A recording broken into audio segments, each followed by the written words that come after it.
अस्सलाम वालेकुम नाजरीन, मैं हूं आबिदुल्लाह और आप लोग देख रहे हैं ज़राई पाकिस्तान यूट्यूब चैनल। जिस तरह नाजरीन आप लोगों से मैंने पिछले व्लॉग में वादा किया था कि जो अगला व्लॉग आएगा वो इस पे आएगा कि एक हाई न्यूट्रिशन वैल्यू वाला फीड क्यों ज़रूरी है फ़िश फार्मिंग में, और उसके अंदर जो मौजूद न्यूट्रिएंट्स हैं, उसके अंदर जो मिनरल्स मौजूद हैं, प्रोटीन है, बाकी कार्बोहाइड्रेट्स हैं, उसके अंदर बहुत सारे मिनरल्स हैं, वो फिश के किस बॉडी के लिए ज़रूरी हैं।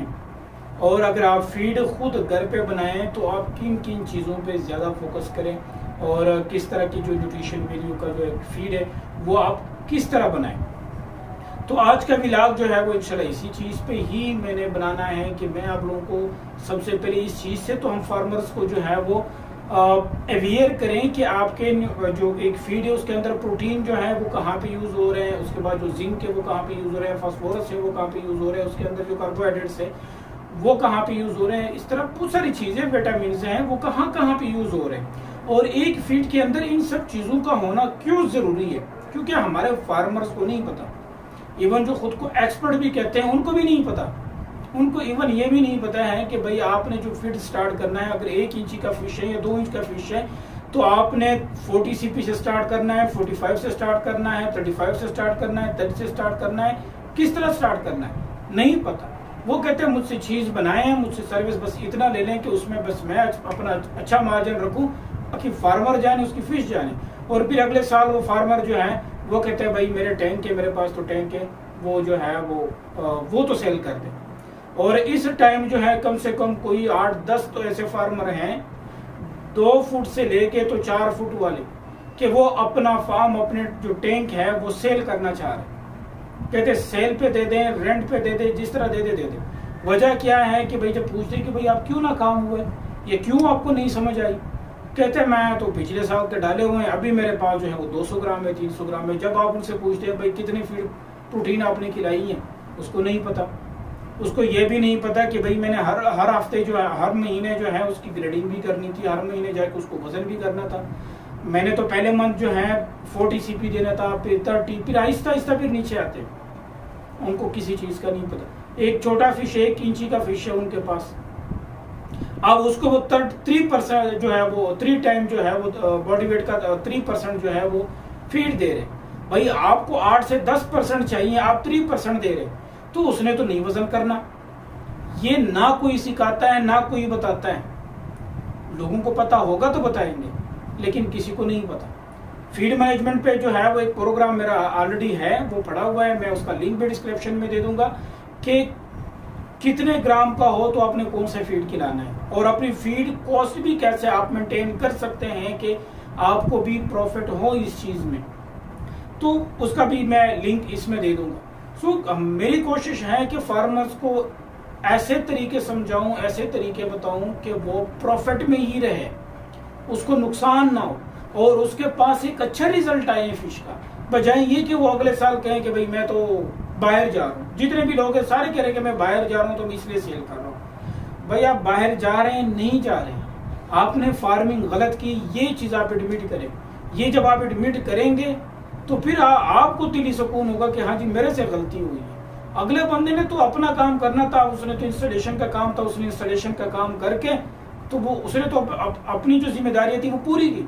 आगे फिश से जो है वो वजन लेना, उनसे ग्रोथ लेना, सेल करना, अच्छा मार्केट ढूंढना, वो आपका काम होता है, वो इंस्टॉलर का काम नहीं होता।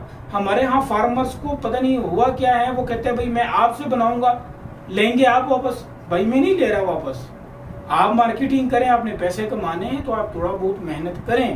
हालांकि मेरे पास इस टाइम पे जो है वो सिंध से लेके तो पेशावर तक, लाहौर से लेके तो क्वेटा तक मेरे पास बंदे हैं, एक्सपोर्टर भी हैं। वो कहते हैं भाई मुझे दे दो, 10 टन दे दो, 20 टन दे दो, 30 टन दे दो, जितना मर्जी दे दो, फिले दे दो, फिंगर फिश दे दो। लेकिन इस टाइम पे पाकिस्तान में माशाल्लाह से जो है किसी के पास नहीं अवेलेबल।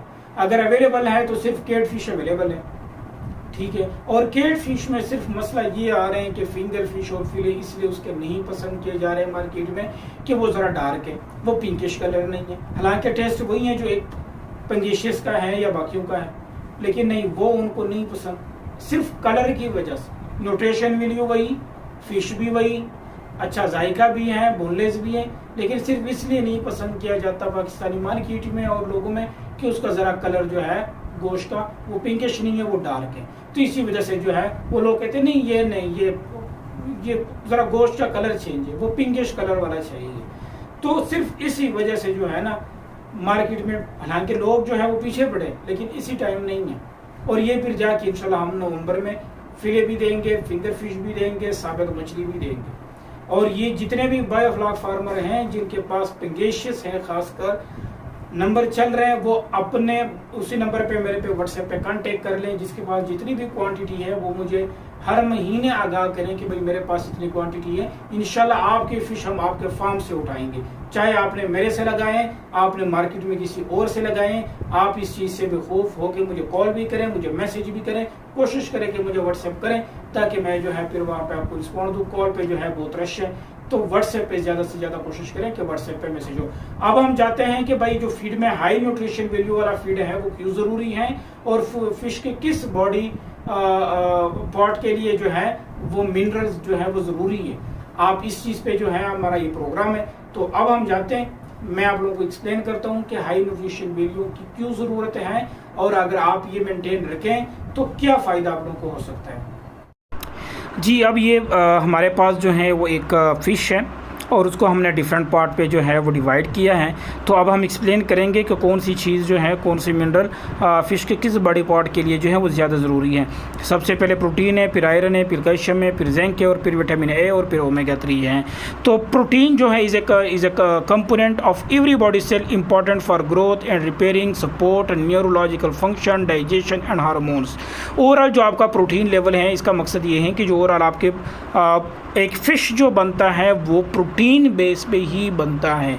जो सेल है, प्रोटीन लेवल अच्छा होगा तो आपके सेल जल्दी बनेंगे, सेल जल्दी बनेंगे तो आपका फ़िश जल्दी ग्रोथ करेगा। जिस तरह जो है आप एक अच्छी ईंट लगाते हैं ताकि इसका बुनियाद जो है वो बुनियाद एक इमारत की, एक बिल्डिंग की जो बुनियाद है वो मज़बूत हो और जो है उसको कोई नुकसान ना हो, तो इसलिए अगर आप अच्छा जो है वो प्रोटीन खिलाएं तो आपके अच्छे सेल बनेंगे, अच्छे सेल बनेंगे तो अच्छी ग्रोथ होगी।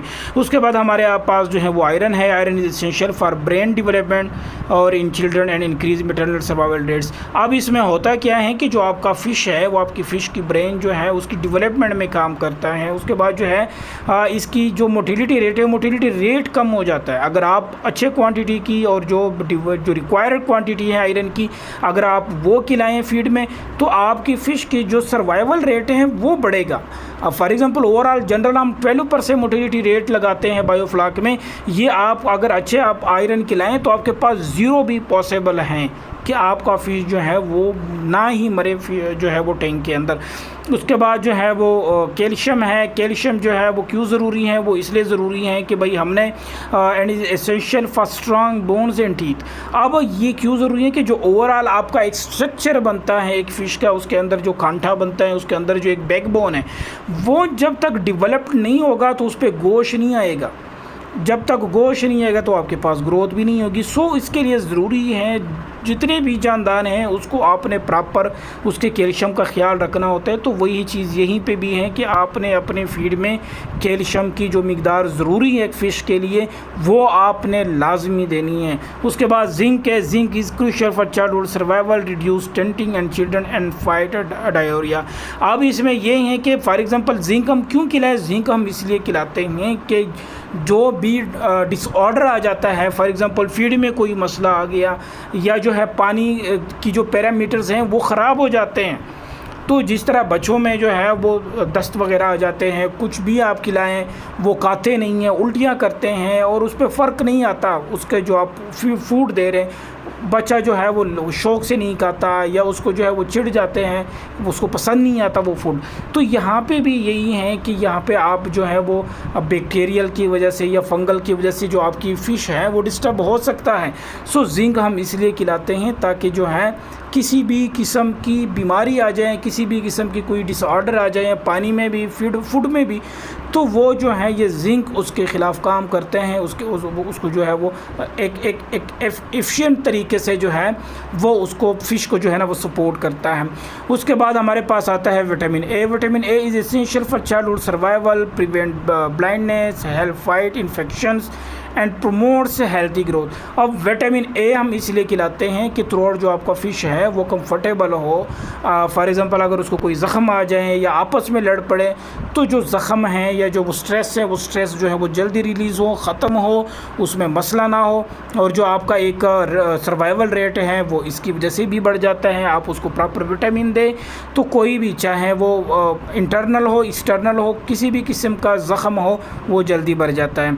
उसके बाद जो हमारे पास है omega 3। Omega 3 is a fatty acid, is crucial for the brain development, cognition and immune system, reducing risk of coronary heart disease and strokes. अब इसमें होता ये है, ओमेगा 3 फैटी एसिड का जो है वो क्या फ़ायदा है, वो फ़ायदा ये है कि भाई ये ब्रेन डेवलपमेंट में भी काम करता है, कॉग्निशन एंड इम्यूनिटी सिस्टम, आपका जो फ़िश का एक इम्यूनिटी सिस्टम है, जो उसने बीमारी के ख़िलाफ़ काम करना होता है, उसके सिस्टम ने उसको मजबूत करता है, उसको डेवलप करता है। Reducing risk of coronary heart disease and strokes, जो हम कहते हैं ना जब पीएच वगैरह डिस्टर्ब हो जाता है या कभी ज़्यादा गर्मी हो जाती है, कभी ज़्यादा सर्दी हो जाती है, तो इसमें आप लोगों ने सुना होगा कि जो फ़िश है वो स्ट्रेस में है, तो वो स्ट्रेस रिलीज़ करने के लिए जो है ये ओमेगा 3 जो है वो काम करता है। ये फैटी एसिड है, इसमें कार्बोहाइड्रेट्स वगैरह होते हैं, तो ये जो है वो एक अच्छा काम करते हैं, और आपका जो फ़िश है वो स्ट्रेस में नहीं जाता। अगर स्ट्रेस में जाता भी है तो जल्दी रिकवर होता है, और ये रेजिस्टेंट शो करते हैं। जिस तरह हम किसी भी बीमारी के ख़िलाफ़ जो है हम मेडिसिन लेते हैं, हम इंजेक्शन लगाते हैं, वो रिएक्शन शो करता है बीमारी को, इसी तरह ये जितने भी चाहे प्रोटीन है, आयरन है, कैल्शियम है, जिंक है, या विटामिन ए है, या ओमेगा 3 है, ये सारे रिएक्शन जो है वो शो करते हैं किसी भी किस्म की ख़तरात के लिए।